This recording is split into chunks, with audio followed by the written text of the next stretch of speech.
Donc aujourd'hui, nous allons essayer de voir un autre volet, là où M. Abodo s'est arrêté, diagnostic du nodule, mais aussi les possibilités thérapeutiques. Faut-il opérer tout le monde? Faut-il choisir les nodules à opérer? Alors, il a été déjà dit que le nodule de la thyroïde est en augmentation, sa prévalence est en augmentation, et ceci est dû aux moyens diagnostiques actuels, notamment l'échographie, et que tout endocrinologue doit maîtriser et faire. Et que l'incidence du cancer de la thyroïde est aussi en augmentation, particulièrement ici dans cette étude, je reprends la diapositive présentée par M. Abodo, et cette incidence est en augmentation depuis quelques années à cause des nouveaux moyens diagnostiques qui sont l'échographie et l'échodoppler, mais aussi à cause des cytoponctions. Heureusement que la mortalité, en bas en rouge, ne suit pas. Ça ne marche pas. Le cancer de la thyroïde connaît une augmentation telle qu'il sera, dans les projections pour l'année 2030, le deuxième cancer chez la femme, après le sein, et le troisième cancer chez l'homme, après le poumon et la prostate. Alors, il va falloir se mettre à l'œuvre bien avant le diagnostic du cancer, bien avant son évolution, et chercher parmi ces nodules que vous retrouvez à l'échographie, lequel des nodules est cancéreux. Et donc, notre objectif aujourd'hui est d'abord savoir parler un langage commun. C'est-à-dire, vous voyez ici plusieurs nodules, et ces nodules, lequel est bénin, lequel de ces nodules est cancéreux. Ceci a ramené un petit peu les associations de radiologues à essayer de standardiser leur langage, et donc depuis quelques années, depuis 2009, la première classification qui essaie un petit peu de standardiser le langage des radiologues est apparue en Chili. Et puis, après, c'est la Corée qui avait repris le flambeau pour essayer de simplifier la classification TAIRADS, et elle nous a fait sortir 5 éléments importants, notamment l'échogénicité, l'hypoéchogénicité, les bords irréguliers, les microcalcifications, l'épaisseur plus importante que la largeur, et ceci a ramené d'autres radiologues, notamment l'American College of Radiology, à essayer de réfléchir sur la TAIRADS et de la simplifier encore plus. Et tout récemment, l'équipe du professeur Gilles Russe de France a présenté au congrès de l'European Thyroid Association une nouvelle classification TAIRADS appelée ETAIRADS.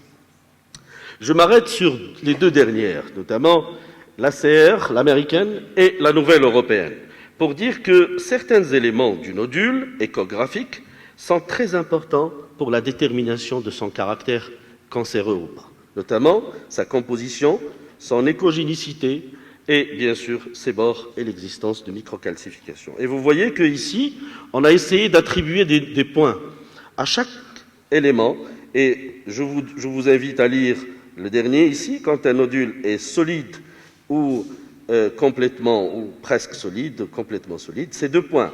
Quand il est très hypoéchogène, c'est 3 points. Quand il est plus épais que large, c'est 3 points.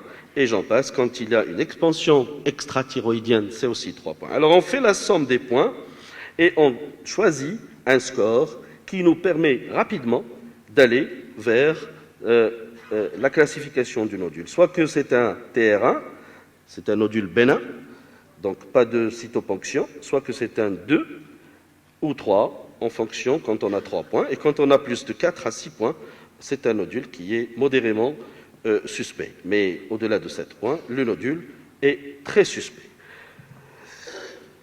Après cette révision un peu de la classification TAIRADS, l'European Thyroid Association, en novembre 2017, a présenté une nouvelle classification TAIRADS qui essaie un petit peu aussi de simplifier les nodules en utilisant ici des images, comme pour l'American Thyroid Association. Et ceci a amené à dire qu'un nodule thyroïdien qui a au moins un signe de forte suspicion, notamment un nodule qui a une forme non ovale, est un nodule suspect. Un nodule qui a des contours irréguliers est un nodule suspect, des microcalcifications ou un nodule hypoécogène. Et le risque ici, il est très élevé, il est classé ETRADS 5.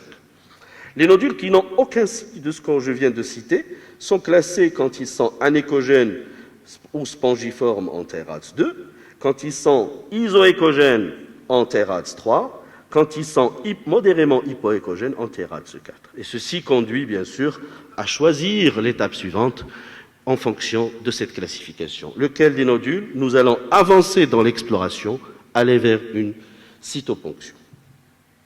Alors la cytoponction, justement, est le premier examen de choix à faire devant un nodule thyroïdien quand il y a l'indication de cytoponction. Cette cytoponction, je reprends un peu les recommandations depuis 2011, depuis les publications de la recommandation française à laquelle M. Vémo avait participé, pour dire qu'à ce moment-là, en 2011, on disait que tout nodule supérieur à 20 mm, il faut le ponctionner.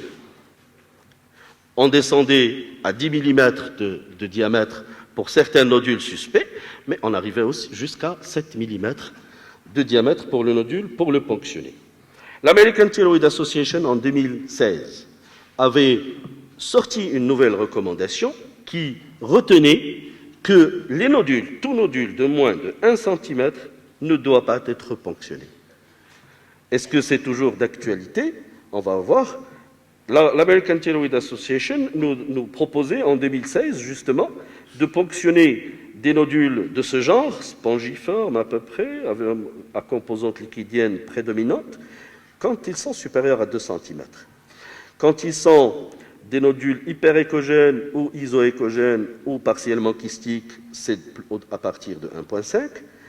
Des nodules ovalaires ou ronds qui sont modérément hypoécogènes, c'est à partir de 1 cm. Et quand les nodules ont des microcalcifications ou ont des bords irréguliers, lobulés, ou quand ils sont plus épais que larges, il faut les ponctionner à partir de 1 cm. Mais dans cette recommandation, ici, si vous voyez bien, on dit que quand le nodule est petit et qu'il y a une adénopathie satellite, ne le ponctionnez qu'à partir de 1 cm, ce qui n'est pas vrai. Ce qui n'est pas vrai, puisqu'il s'agit bel et bien, très probablement, d'un cancer avec métastase. Alors, faut-il attendre que le cancer augmente de taille ou attendre que les métastases se multiplient pour prendre en charge le patient? L'European Thyroid Association a pris en considération cet élément important pour dire que, oui, le nodule de moins de 10 mm, on peut ne pas le ponctionner, on peut simplement le surveiller. Mais quand il y a un très fort risque, on descend à moins de 10 mm et on le ponctionne. Et là, ça rejoint un petit peu les recommandations françaises de 2011 qui disaient qu'il fallait aller à jusqu'à 7 mm. On retrouve ici les critères qui permettent d'aller ponctionner un nodule de moins de 10 mm, c'est l'existence d'une métastase à distance ou d'un ganglion suspect. Bien sûr, s'il y a aussi une augmentation de la taille, une multifocalité, que le nodule soit juxtacapsulaire, mais aussi chez le sujet de moins de 40 ans. Donc finalement, la cytoponction reste ici, pour toutes les recommandations, la première étape diagnostique du nodule thyroïdien quand elle est indiquée. Il faut la faire sous écoguidage, c'est-à-dire visualiser l'aiguille dans le nodule. De nos jours, on fait plus que ça, on fait des enregistrements vidéo pendant les séances de cytoponction. Je vais projeter 2 ou 3 enregistrements vidéo. J'espère que ça se passe bien. Voilà. Pour visualiser un petit peu, ici c'est un nodule hypoécogène avec une aiguille dedans.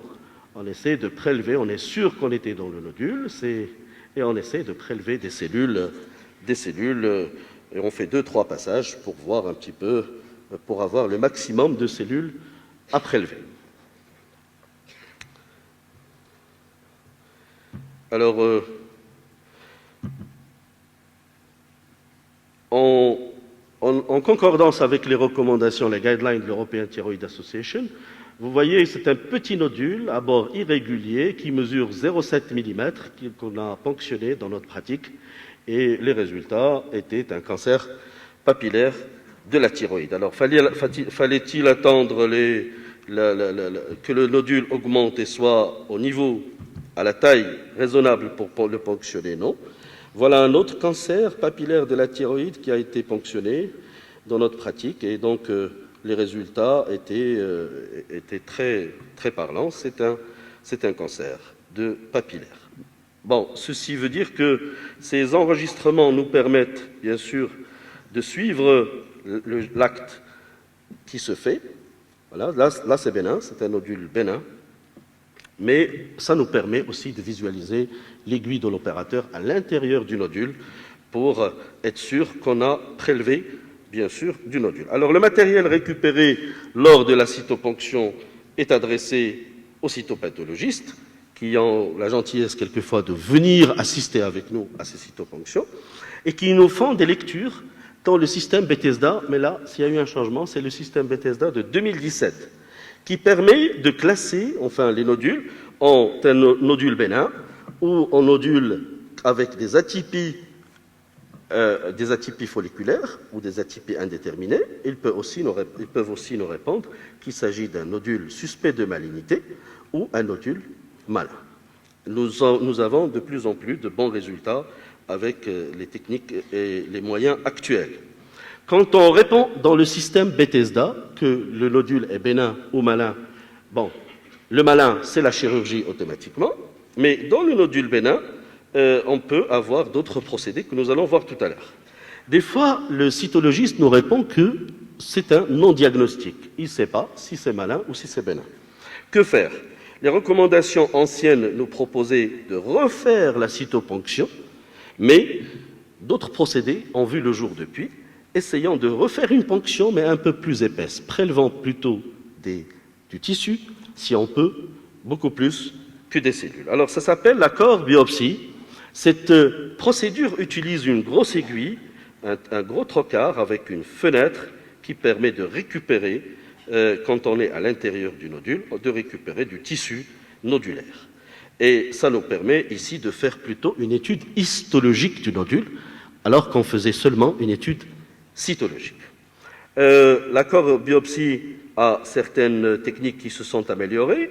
Avant, on introduisait toute l'aiguille dans le nodule pour prélever que le tissu nodulaire. Maintenant, on essaie de rester à cheval pour prélever le tissu nodulaire, la capsule du nodule et le tissu sain thyroïdien qui est à côté du nodule.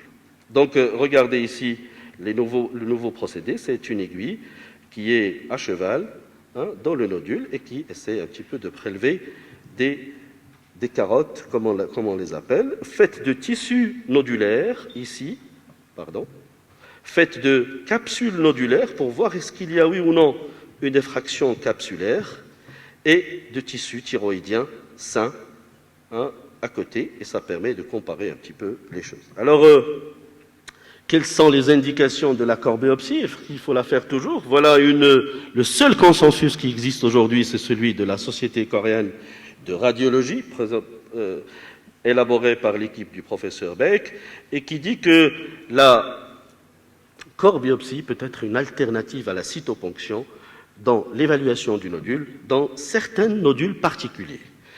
Quels sont ces nodules? Eh bien, d'abord, quand on a un non-diagnostic, c'est-à-dire que le cytologiste, on fait une cytoponction, il nous dit que le nodule, on ne sait pas, est-ce qu'il est cancéreux ou bénin.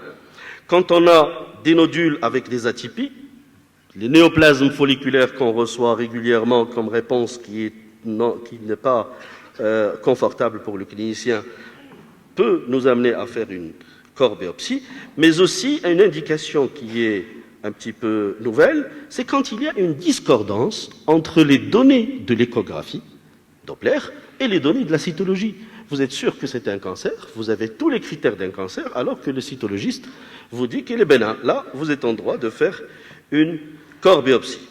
Alors, dans cette méta-analyse publiée récemment, en novembre 2017, les patients qui avaient subi une core-biopsie pour raison de nodules de nature indéterminée par la cytoponction ont été réunis dans cette étude. Il s'agit de 1836 nodules. Eh bien, regardez, la corbiopsie a permis de redresser le diagnostic et de dire que c'est un cancer dans 30% des cas.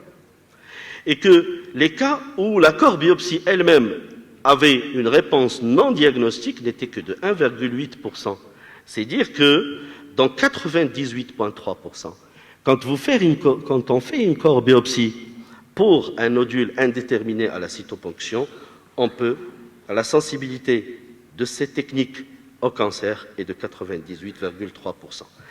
Et voilà un peu les études qui ont été incluses dans cette méta-analyse. Regardez, toutes les études, ici, on a le non-diagnostic est très faible, alors que le diagnostic de cancer, quand on utilise un prélèvement histologique par corbiopsie, c'est beaucoup plus, je dirais, spécifique.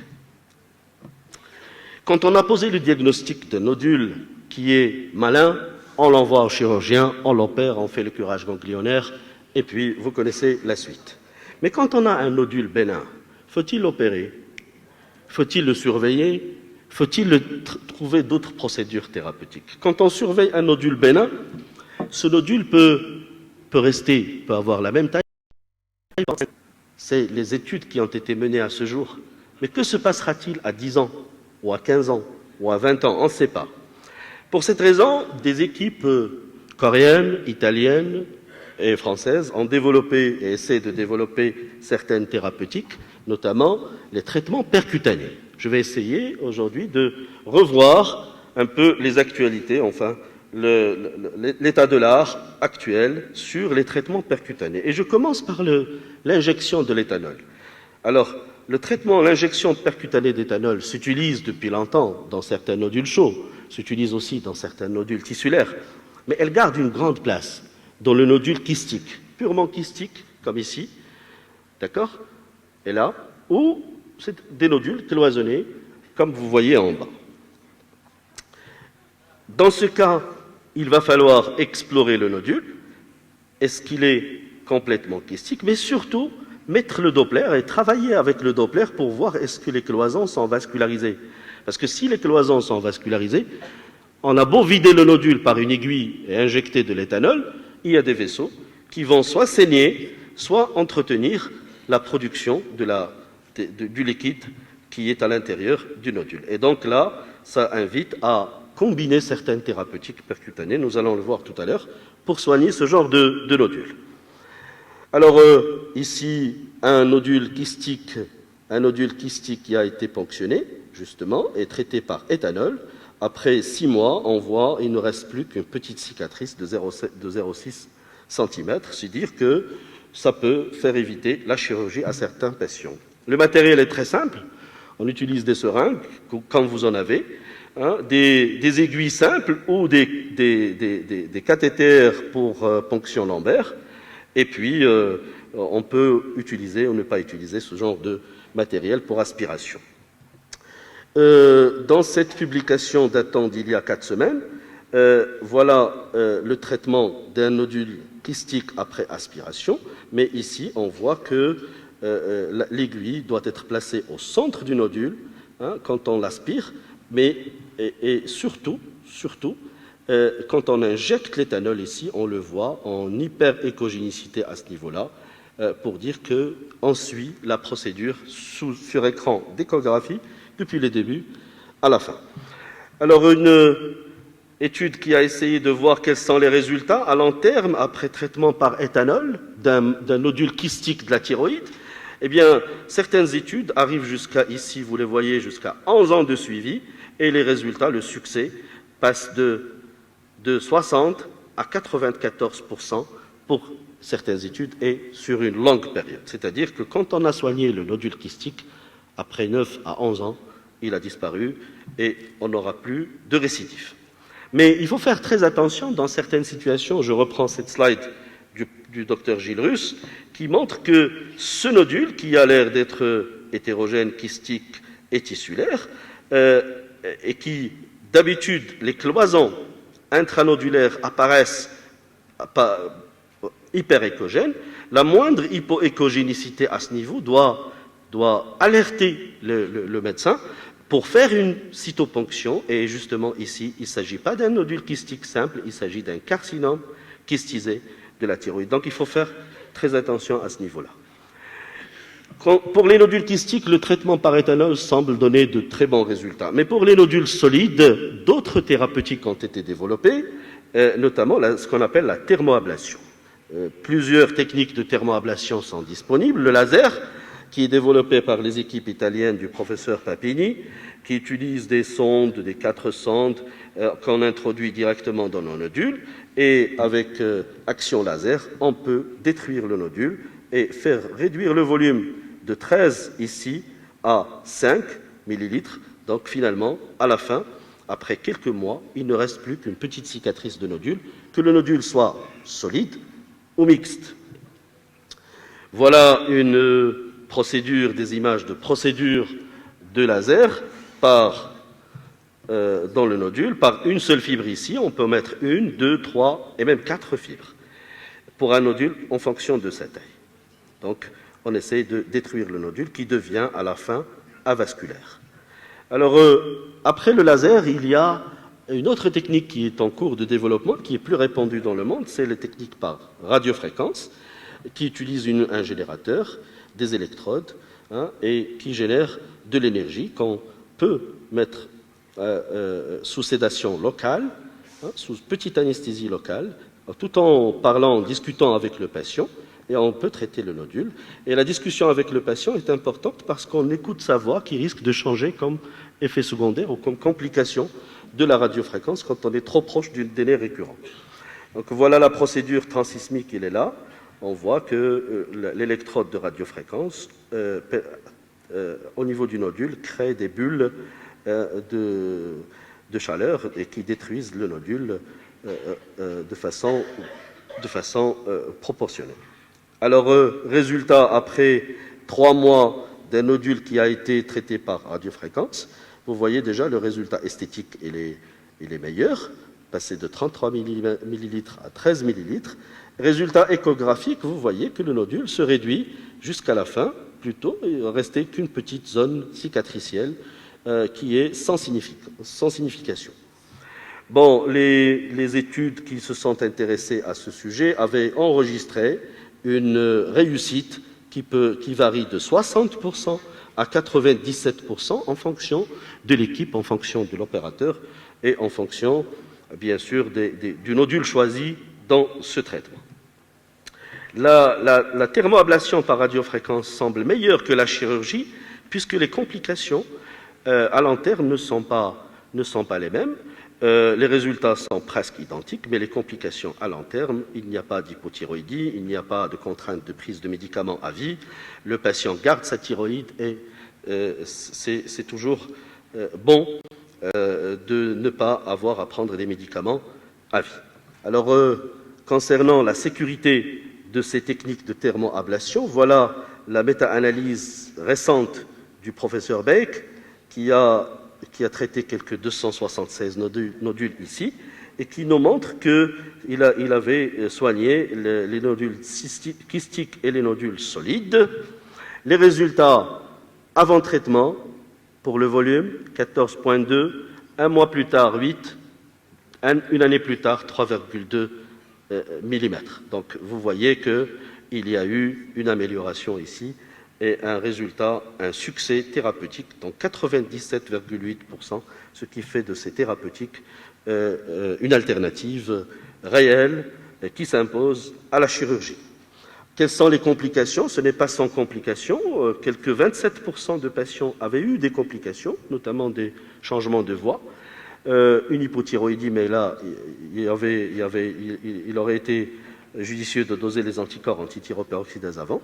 Et puis quelques complications locales, hématomes, œdème, vomissements, mais qui se sont résolus dans la même journée. Il faut dire que les traitements par thermoablation, c'est une journée d'hospitalisation ou un hôpital de jour.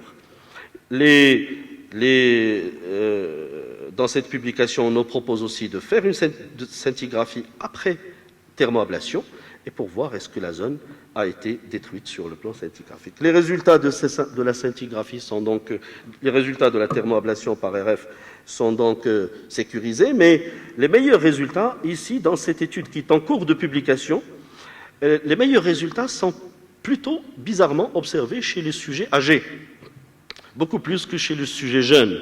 On ne sait pas pourquoi, il n'y a pas de réponse à cette question.